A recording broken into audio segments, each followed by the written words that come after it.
tún ti ń rúgbó bọ̀ báyìí o láàrin Bukky Jaka àti Taye Currency.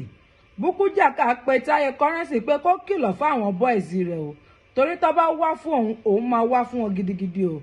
Ó ní interview tóun lọ ṣe lọ́dọ̀ Àgbàlẹ̀tù ó dà pé àwọn àlàyé tóun ṣe níbẹ̀ kò yé àwọn ènìyàn rárá wípé nǹkan tóun sọ ni wípé Taye Currency àti àwọn tóun promote àwọn bíi Òkìkí Bright, Àbókí Ọ̀gá Ńlá, Òṣùpá Ẹdẹ àti Really Drogba. Ó ní kò sí yàtọ̀ nínú àwọn tóun promote yìí àti Taye Currency o.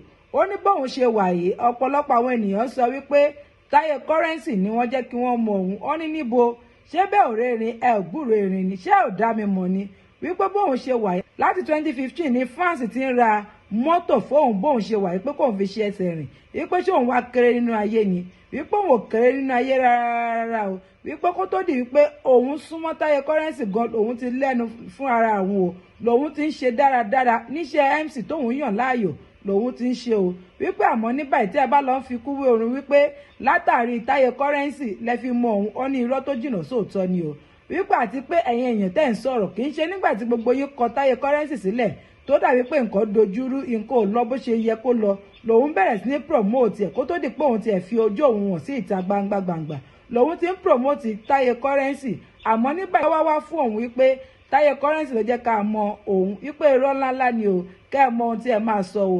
Ó ní bí ẹ ṣe ń rí òun yìí bí wọ́n wá máa pe àwọn MC ní ìlú tí a wà yìí táwọn máa pe 1 to 5 òun máa wà ní 1 to 3 àmọ́ tó bá ní kán to àwọn fújì olórin tó làmìlaka wípé kí wọ́n tó mú Taye Currency ó máa jìnnà gidi gan o wípé tó bá mú bí Òṣùpá, Wàsíù Àyìndé, àwọn Màláíkà wípé kó tẹ̀ tó kan Taye Currency ó máa jìnnà gan wípé òde tí òun lọ bóun ṣe wà yìí àwọn ṣó tóun gbà kò tó ẹlẹ́rú ṣó tí Taye Currency ń lọ àwọn ṣó àwọn ènìyàn gidi àwọn ọlọ́lá àwọn ènìyàn pàtàkì láwùjọ lòun máa ń lọ àmọ́ kì í ṣe irú ṣó tí Taye Currency tó máa ń lọ. Ó ní àtẹ̀yìn tẹ́ ń sọ̀rọ̀ nípa ìrìnàjò Canada àwọn wípé fake document lòun lò ó ní gbogbo ẹ̀ lòun gbọ́ o gbogbo ẹ̀ lòun rí pátápátá wípé àmọ́ ọ̀rọ̀ yóò tí tó máa sọ àmọ́ kí Taye Currency kó kìlọ̀ fáwọn boys rẹ̀ o torí pé kí ni àwọn boys rẹ̀ ó máa mú mi kọlù ẹ pé torí ẹ̀ lòun ò ṣe ń dá sí ọ̀rọ̀ olórin o òun ò dẹ̀ promote olórin kankan. Ó ní bóun ṣe wà òun mọ̀ọ́mọ̀ bọ́ síta láti wá sọ ọ̀rọ̀ nípa interview tóun ṣe ní Àgbàlẹ̀tù ni pé torí pé kí ni kò yí àwọn ọ̀pọ̀lọpọ̀ àwọn ènìyàn ọ̀rọ̀ ọ̀tọ̀ nìkan tóun sọ ọ̀tọ̀ nìkan tí wọ́n gbé lórí ẹ̀ pé òun dẹ̀ rí wọn bí ẹni tí wọn ò ní làákàyè ni. Ẹ wo Bukky Jaka sọ ọ̀pọ̀lọpọ̀ ọ̀rọ̀ ẹ jẹ́ ń gbé fọ́nrán náà sókè káyìn náà gbọ́ díẹ̀ nínú ohun tí Bukky Jaka ṣe ní àlàyé lórí ọ̀rọ̀ yìí. Ó dáa pé interview tí mo ṣe lọ́dọ̀ Àgbàlẹ̀tù yẹn kò yé èèyàn dáadáa mẹ́sẹ̀gì yẹn ò tí clear dáadáa létí mi bọ̀ máa jẹ́ kó clear nínú fídíò yìí. The message simply means mi o ìbùkún o Olúwa Ilésanmí o MC Bukky Jaka o kò sí yàtọ̀ láàrin Taye Currency àtàwọn Òkìkí Bright àti àwọn Àbókí Ọ̀gá Ńlá àtàwọn Òṣùpá Ẹdẹ àtàwọn Really Drogba kò sí yàtọ̀ láàrin Taye Currency àtàwọn tí mò ń promote.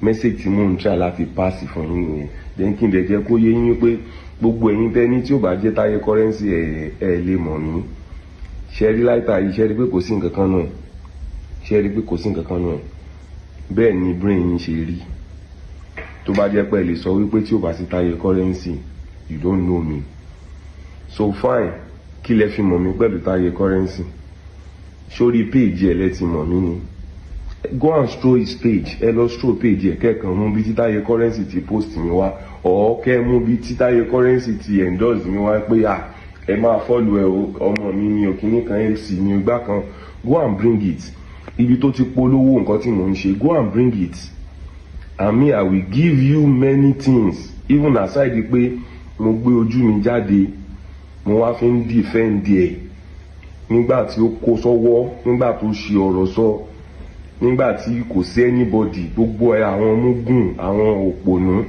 àwọn tán ní làákàyè àwọn tán jẹ́ nǹkan kan tán jáde fún un sìn níbo làwọn wà ń gbà yẹn when me I drop my image yẹn òun lè mí kákùn tí mò ń try láti redeem image yìí torí mi ò fẹ́ jẹ tọmọ mi mọ́ tèmi tí n bá fi lélẹ̀ tí mi ò fi gbogbo nǹkan lẹ̀ mo fẹ́ fi orúkọ tó wà òkè bẹ́tà ni mo fẹ́ fi lẹ̀ fáwọn ọmọ mi and the reality is o ò lè dórúkọ ní èèyàn tó ń bá ṣe ó wà lára èèyàn tó máa wò mọ́ ẹ́.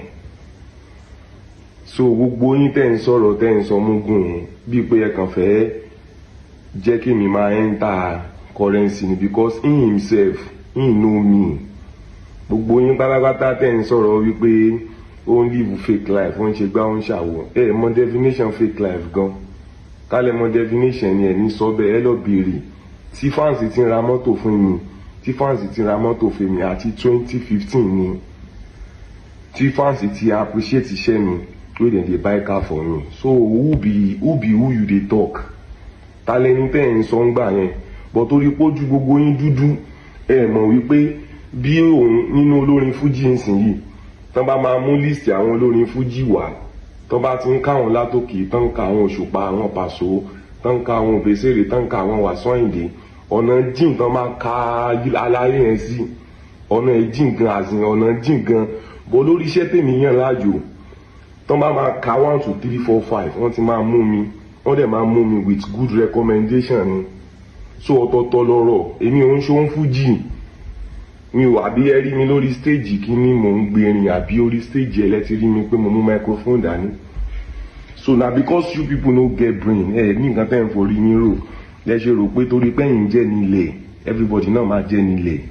So mo dẹ̀ ti kí ẹyin nìyẹn kẹ́ ẹ lè mọ̀ wípé tí if by now mo wá ṣe tán sìn gbogbo àwọn òpònú kan tó ń sọ wípé mo lo dọ́kúmẹ́ǹtì Taye currency ẹ̀dẹ̀ tún gbé fóònù ẹ̀ tún lè sọ jáde that me I use fake documents. By now tẹ bá padà lọ ń ṣàlàyé tẹ lọ ń rojọ́ ibi tí ẹ ti mọ̀ pé mo lo fake document yẹn ẹ tẹ̀ dùn náà wètò ṣé nǹkan tó ń pè yín náà kọ́ lẹ padà jẹ́ ẹ̀ ṣé nǹkan tó ń pè yín kọ́ lẹ padà jẹ́ yẹn. I said my visa was reported. I didn't mention him. Kato we Kato 4. All your muguns are coming out to come and say, oh, the document, ni ẹni tó ń bá ṣe kíní kan lo document. One mugun woman. Ìyẹn tún sọ sínú fídíò wípé bẹ́ẹ̀ ni mo pè é, ó ṣàlàyé fún mi because all of you don't have sense. Your brain is very dull, ní ọpọlọ. Màá lo document ẹ̀ tá lòun. Ṣé màá sọ pé ilégbè ni mí ni àbí màá sọ pé kí ni mo fẹ́ identify ara mi mọ́ pẹ̀lú ẹ̀.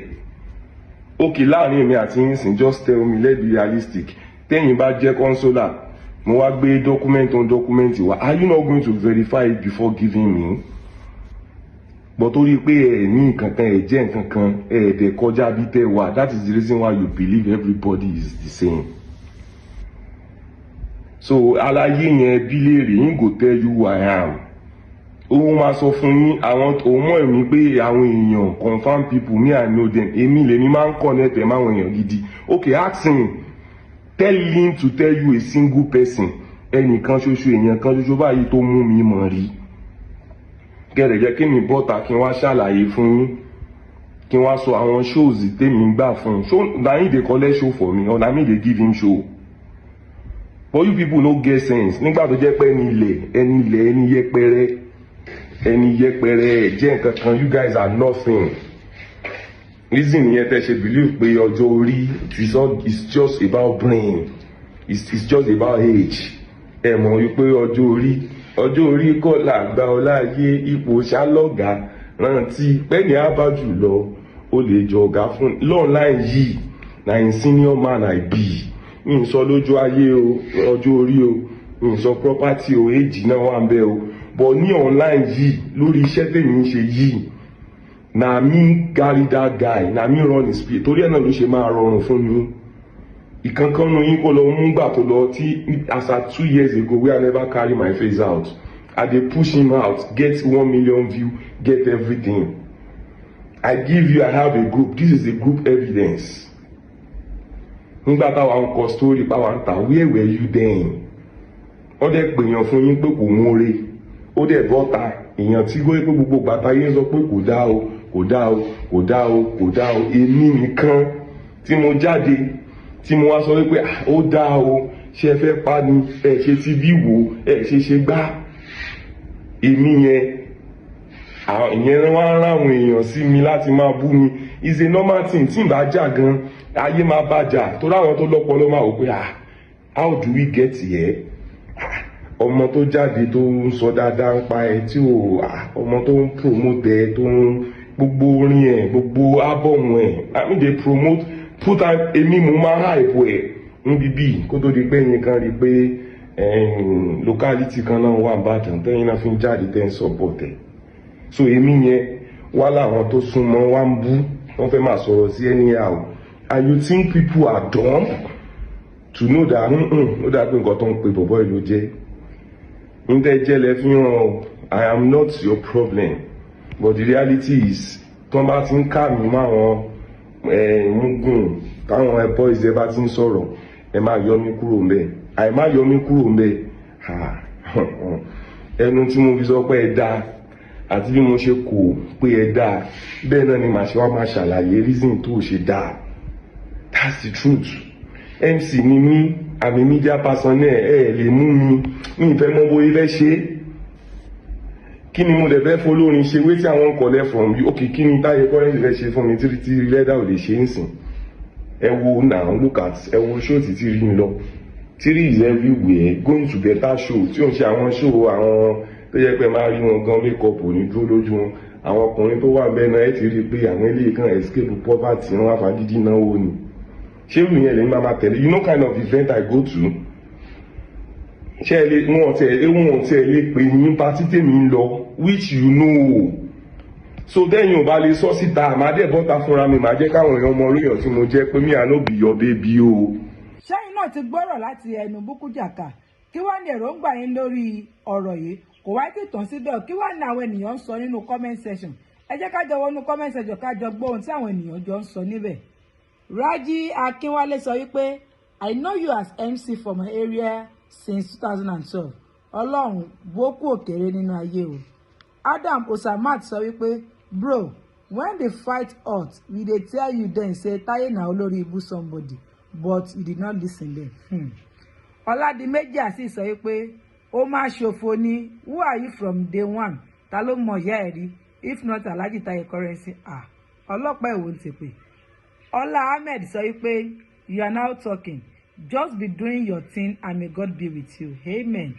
Afọlábí Pius náà sọ̀rọ̀ ó ní don't mind them jọ they don't know what they are saying. Ìwàlóye Ọmọlára sọ wípé wọ́n fi etí ọ̀tẹ̀ gbọ́ ọ̀rọ̀ yín ni please no vex don't fight anyone I'm begging you sir. Ọ̀rọ̀ náà má wàá gbẹnu tán báyìí o ó ní agbára púpọ̀ púpọ̀. Razak Taofik sọ wípé who are you? I don't know you before.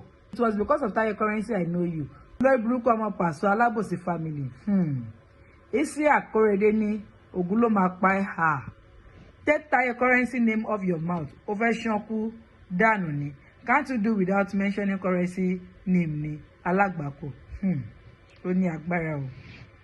Ọ̀nàrìtàn Matthew sọ wípé you are comparing Taye Currency to Okike Bright. Lord, ó ga o. Sarafadeen ní ìlara ló ń ṣe Bukky Jaka rádaràda yẹn. Orí ogun ológun dẹ̀bì tí àyà kọ́. Imagine kó máa fi Currency wé Okike Bright àti àwọn àbókí ọ̀gá ńlá tí wọn kò tí ì mọ odó tí wọn yóò dá ọ̀rá sí. Ó mà ṣe fún ẹ o. Bukky Jaka tí ara ẹlẹ́ni bá ń jalè ó ṣe la máa ń wí. Ẹ wo ẹ̀yin èèyàn mi ọ̀rọ̀ yìí ní agbára gidigidi o. Ṣé ohun tí Bukky Jaka àti àwọn bọ́ìsì Taye Currency ṣé ohun tó jọ tẹ̀sẹ̀ bọ̀ yìí ṣó máa tán bọ̀rọ̀ bí? Ẹ jẹ́ ọmọ èròǹgbà yín nínú comment section.